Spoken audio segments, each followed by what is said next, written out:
Hi, everybody. Welcome back to the Chat Club podcast. I'm Faith, and tonight Brandon wasn't able to make it to this episode, so solo episode it is with Faith. Today we will be talking about a few things in pop culture and a recap of Big Brother. But for right now, let's catch up. Last week we had our interview with Zay from BB27, and wasn't that amazing? I hope you guys have been following up. I mean, we got to interview an actual reality star.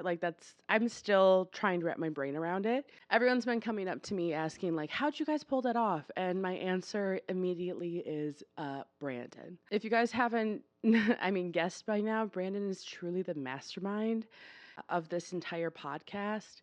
He is the blood, sweat, and tears that goes into editing and making all of this and really putting his foot out and asking people, or I shouldn't say asking, but messaging people or putting our podcast's name out there more and asking for, interviews. And I wish I could take any kind of credit, but right now it's really just Brandon, and we should just give him a round of applause. So shout out to Brandon. We love you. But anyway, right now, in a couple of weeks, I will be going in for my second session for my tattoo removal. For the listeners and non-viewers, I have a tattoo here on my right forearm. It has a Bible quote that I got when I was like 19. Not that I hate it or anything, but I kind of hate it. Not the message it brings. It says, "Let all that you do be done in love." I don't know why I looked down to read it. I mean, it's been on my body for going on 8 years. But the only reason why I wanted to remove it is only because I was 19. I went with a friend into a walk-in appointment. Like, it wasn't even an appointment. We just walked in and asked, "Hey, can you put this on my arm?" I didn't really do a whole lot of thinking on it. I mean, I looked at it and I'm like, oh my God, that's it. Like, that's the one. Love the message behind it, but I really wanted it a lot smaller on my arm. And when I was talking to the available tattoo artist, English wasn't their first language, so it was kind of hard for the language barrier. I wanted to tell him, like, I want it smaller, and he was also kind of struggling with the computer system he was working on and doing the sizing of the font. He must be an apprentice or something. And yeah, he just looked like he was struggling a lot. He printed off like 5 or 6 pages, like kind of like just shrinking down the font, just little by little. The first one almost took up my entire arm, like wrapped around it, and it's in typewriter font. So after the 5th or 6th try, I just said, "Yeah, that's good." And he wanted to ask me, like, "Are you sure?" And I'm someone who doesn't like conflict, who doesn't want to I don't know, I guess make people work harder than they have to. I don't want to be a burden or anything. So I just said, no, that's fine, that's fine. In the inside, I really was like, no, I want it a lot smaller. I mean, it's only going to be on my body forever, right? Right. So yeah, we got it done. Yeah, I got this. Yeah, because I'm gonna be 28 in November, so I think I got it in like around Labor Day. So yeah, almost 8 years I've had it, and I look at it all the time. It would be different if I like had it on my back and I never really looked at it, but it's literally there on my arm, and I look at it all the time, and I'm like, ugh, I don't want it here anymore. Now, I've already gone through the very first session of my laser tattoo removal, and let me just say, it went well. Like, it went so well. I was a bit nervous about it, but not too much. I mean, I guess I thought the tattoo itself didn't hurt that bad. What's a little bit more pain, right? So, I do have a video of it if you guys are interested in me uploading it. I mean, it's nothing fancy. It's just a little laser zapping away at my arm. Yeah, so they said it should take around 10 or 12 sessions to be completely gone. Though I guess I thought this was kind of neat. If you guys didn't know, they said it's better to wait longer than to get more sessions done, because as time goes on after the laser, that like builds your body to start breaking down and eating the ink away. Like it starts to dissolve the ink itself. Isn't that kind of crazy? I was like, oh, okay. I feel like I was like a mutant off of X-Men. But so yeah, that's like what's been going on in my life right now. Should we dive into some pop culture stories? I think the answer is yes, my lord. So, what we have going on, I have my ginormous iPad. Usually I'm using it to FaceTime Brandon during these episodes. A lot of people don't realize that we work remote and we're not in the same room most of the time when we are filming together. Okay, the first story I really wanted to talk about. Oh my god. Oh my god, I feel like a boomer. Y'all, it's not working. Okay.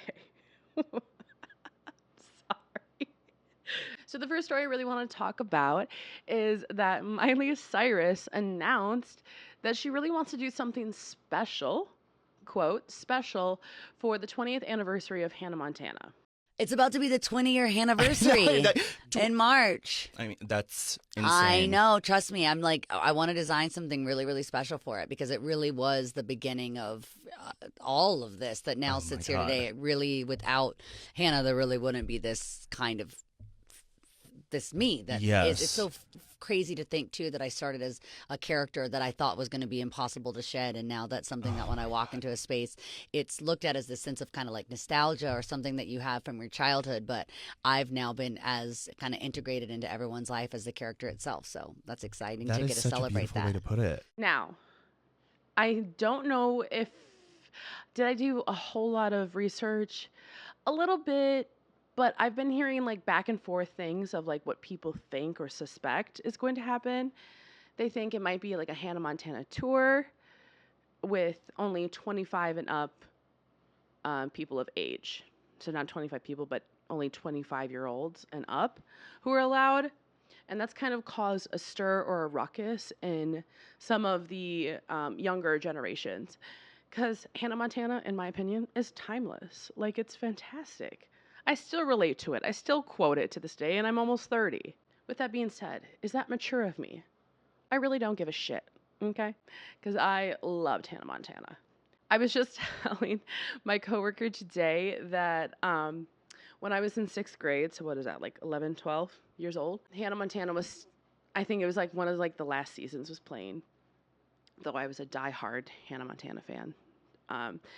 And we were back to school shopping with my mom, and we were at Walmart of all places, and I see this. Okay, so I should give you a setting. Back then, regular backpacks weren't cool. It was like the side over the shoulder bag that you would hold or that you would have. That was like very trendy at the time, and I always wanted one. Though my mom didn't really buy like brand new stuff. A lot of them were hand-me-downs. I mean, we didn't grow in a very wealthy household, as many people don't. And I saw this kind of backpack that looked just like the ones that were trendy at that time, and it had Hannah Montana all over it. I begged my mom. I begged her so much that I wanted it so bad. I tried to plead my case, like, I have to have it. Like, Mom, I'll be the coolest fucking kid in the world. Like you don't understand. Like, this means so much to me. I never ask for a brand new backpack. Like, please, Mom, please, please, please. And it's on sale. Like, I think it was like $13. And so my mom wasn't going to let it go, and I wasn't going to let it go. Or I should say, I wasn't going to let it go, and my mom just didn't want to deal with it, so she finally gave in. She got me the backpack. Now, I wasn't in school with Brandon at this time. I was at a different school, and at that time, this new intermediate school was being built, so 3 or 4 small schools closed down and intertwined into this really big one for just middle schoolers. So there's a bunch of new faces, like ones that knew people that also didn't know people. It was just wild. So I get there, and I'm thinking I'm just like the hottest shit ever. And I'm walking in with my Hannah Montana backpack, and I just get like, my world gets flipped upside down.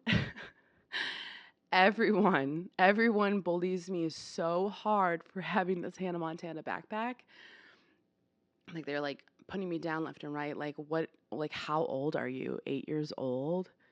We're in sixth grade. Why do you have a Hannah Montana backpack? And I kid you not, I had a Hannah Montana shirt too. That was like really, really long, and I didn't have a belt on it because I wasn't that trendy. I didn't have a belt to go over my long shirt, but I had the long shirt with like a metallic image of Hannah Montana in like a metallic purple pink. It kind of like varied in the light on this gray shirt with my ripped jeans and my off-brand Osiris shoes, I think, or maybe they were Skechers, but they kind of looked like edgy like that.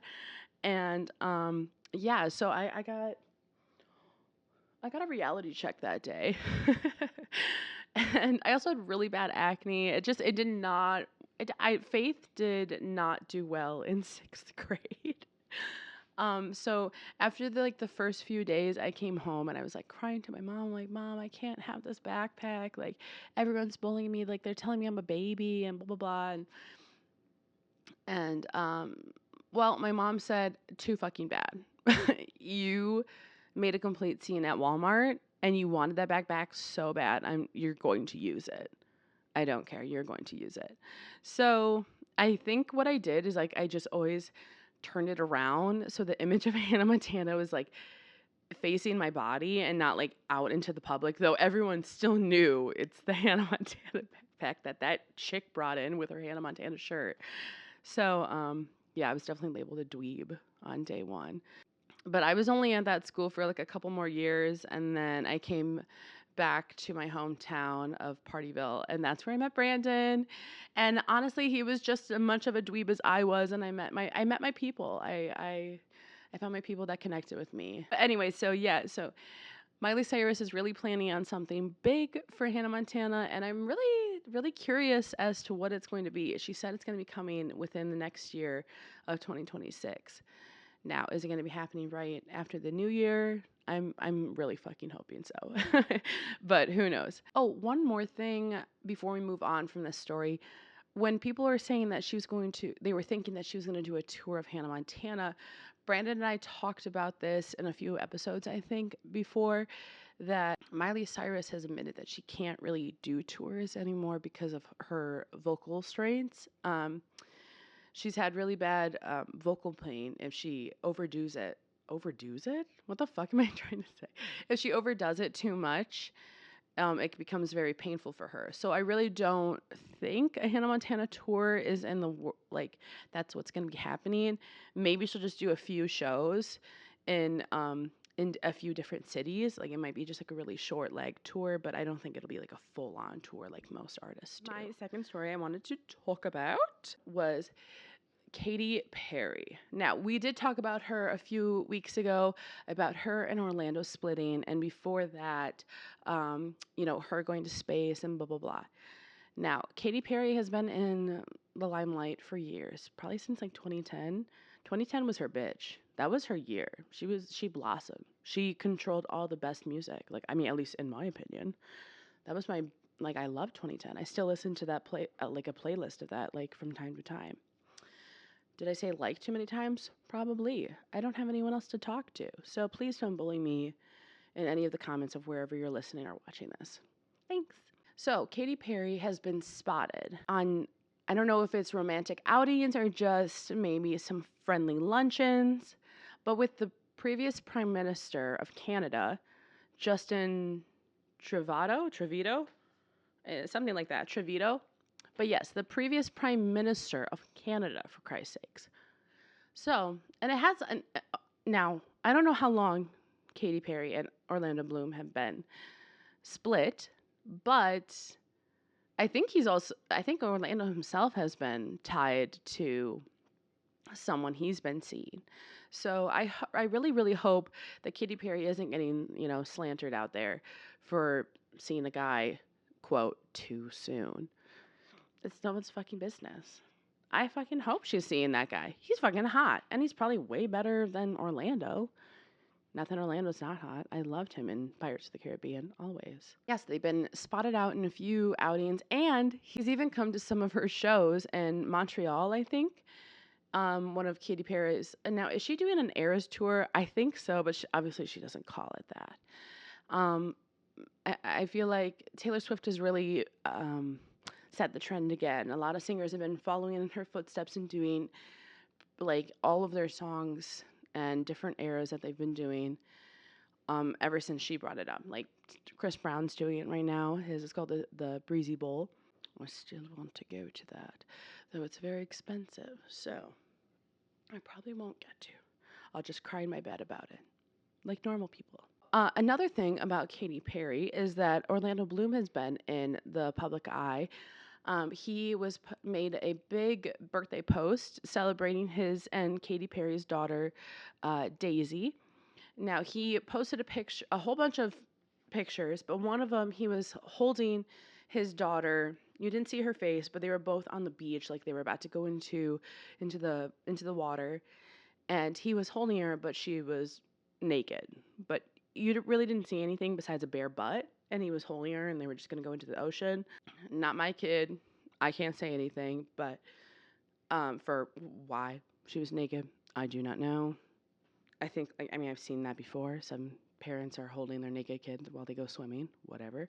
What makes this a story is that a bunch of people went into the comments and saying like how terrible of an idea it is to post a picture of your daughter naked on social media. Now, that is something that I am agreeing to. Some of the comments included, one said on Reddit said that some parents are such idiots. They don't post this child's face on social media, so they don't understand privacy, but then post a naked pic. Make it make sense, one said. Another said, I can't help but feel like you have to be so out of touch to think that it's okay to post a naked photo of your daughter to a huge fan base and not consider the repercussions. And another one said, I can understand how that might be a meaningful photo for a parent, but not on the interweb for millions to see. After that, after like maybe just a couple hours, the post was taken down and then re-uploaded. But instead of the naked photo of his child, he put a yellow heart emoji right over her little bottom, so that way it's not really technically fully naked. Um, Now, did he run that past his PR people or his assistant or anyone? Probably not. That's probably why he got bullied. That's how most cases are with celebrities. One more thing I wanted to talk about for our pop culture is the Sydney Sweeney. I'm sure a lot of you have seen her American Eagle campaign for American Eagle jeans. She's been getting lots and lots of backlash, and the company itself. If you don't know what I'm talking about, Sydney Sweeney went on and did a full on, what would you say, commercial ad, something like that for American Eagle jeans. Genes are passed down from parents to offspring, often determining traits like hair color, personality, and even eye color. My genes are blue. Sydney Sweeney has great genes. She mentioned, or she said in the ad, that genes are passed down from generation to generation, meaning like genetics, but also talking about blue genes. She also mentioned that her genes are blue, kind of meaning like her eyes are blue, her hair is blonde. The media, we love the media. They went absolute batshit for this, kind of talking about genetics and like what, like they were kind of like targeting a specific audience. They think about only like maybe just white people or that kind of like what looks like Sydney Sweeney, like appealing to like that audience instead of like anything else. Even the president, I think, commented on it, and he was going to talk negatively about it, but then he heard from someone that Sydney Sweeney was a registered Republican, so then he took it back and he's like, oh, then I have no problem with it. Right. Okay. So let me know what your guys' thoughts are on any of these stories. I'd love to hear any of your guys' opinions on what you suspect or what you think is, if it's just an ad about jeans. Is there some slander on it? Is there a deeper meaning to it? Like, what are your guys' thoughts of that? Jumping into Big Brother. Now, I was trying to wait to watch because I'm recording tonight on Wednesday. I missed Wednesday's episode. I thought it was airing at 8 o'clock. I was wrong. It actually aired at 7, so I missed most of the episode. I didn't want to just jump into the middle with not knowing most of it. I have been watching BB Lives, like Big Brother live feeds. So right now, what we knew from Sunday, that Riley won head of household, but it really didn't last long. I don't even think he was even fully moved into the HOH room. Then Mickey used her Big Brother power to, what was it, Big Brother instigator or investigator? No. Oh, Big Brother interrogation power. So, with that said, she put her power down. What this power does is that it's put out, but the HOH, who is HOH, gets 3 minutes with each house guest to interrogate them to see who is this Big Brother interrogator, or he's the Big Brother interrogator, I should say. He gets to interrogate them for 3 minutes, each house guest, and he has to make one decision, or he has to make a decision, and he only gets to nominate one person. If he nominates the right person who used that power, he will get his HOH power back and become the head of household for the week. Now, if he guesses the wrong person, he gets dethroned, and the person with the actual power gets to be HOH for the rest of the week. Riley, he has a suspicion that it was either Ashley, Mickey, or Morgan. He interrogates all the people. A whole bunch of them said it was Mickey. So many of them said it was Mickey, but then all the rest of them said it was Ashley. And he was really having a really high suspicion of Ashley. So he just trusted his gut and he named Ashley as the one with the power. Lo and behold, it was not her. And Mickey stood up and claimed that it was her. So then, with that being said, she had to take over as head of household. Did Riley take that really well? God, no. No, not at all. I see both sides. Mickey kept on telling him it's just a game. It's nothing personal. And to Riley's head, no, it is personal. It is personal. I wanted to hear from my family. Like, I deserved this win, blah, blah, blah. Right after that episode, it cut from, it seemed like they were going to have a very intense and heated argument. So I didn't get to see that. Ooh, what about in tonight's episode? I'm really upset I didn't get to see it. Though I do know how most of the week planned out because of the live feeds and what I've seen. So I'm pretty sure Mickey nominated Riley, Keanu, and Kelly. They played the veto competition. Keanu, of course, won the veto, took himself off. And I know Mickey and Morgan were contemplating on they were either going to put up Ashley or they were going to put up Jimmy. They're really close. They had an alliance of 3, and it was Jimmy, Mickey, and Morgan. I don't remember what they called themselves, but right at the very start of this game, they aligned together. After Jimmy was HOH, he was nominating people that Mickey and Morgan were aligned with and were telling him, like, you don't need to do that. They're not coming after us. There's so many other people to nominate. Like, it's only the second week of Big Brother. Did he listen to them? No. He went and did whatever the fuck he wanted to do. So obviously that was a red flag in their eyes, and they've never trusted him since that time. And since then, he's just been very chaotic in the house and flip-flopping his loyalty to other people. So I'm pretty sure that's kind of like what fueled it as to why they nominated him in Keanu's place. Now, tomorrow is the live eviction, and there's still so much drama to unpack. Who do I think is going to go home? Well, there's still the battle block competition.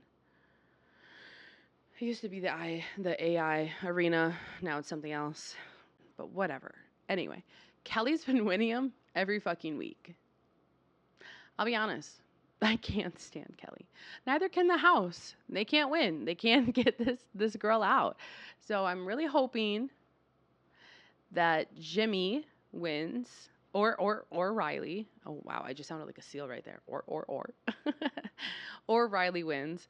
The battle back thing. Honestly, I don't really want Riley to win. I would want Jimmy to win. He's better entertainment. So I would want Jimmy to stay. And I'm hoping that they can get the house to send out Kelly. Because honestly, she's a bigger threat than all three of them. She's won way more competitions, which is also insane to think about. But not that she's a girl. I'm just saying, like, she's just, I don't know. She's Kelly. Anyway, I think that really pretty much concludes our episode tonight, you guys. I'm sorry if it was a little weird, a little chaotic, a little, I don't know, rambly. You know how I am. But I'm glad you took the time out of your day to listen and to enjoy the Chat Club podcast.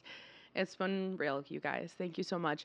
Don't forget to check us out on YouTube, on Spotify, Apple Podcasts, honestly, wherever you get your podcasts.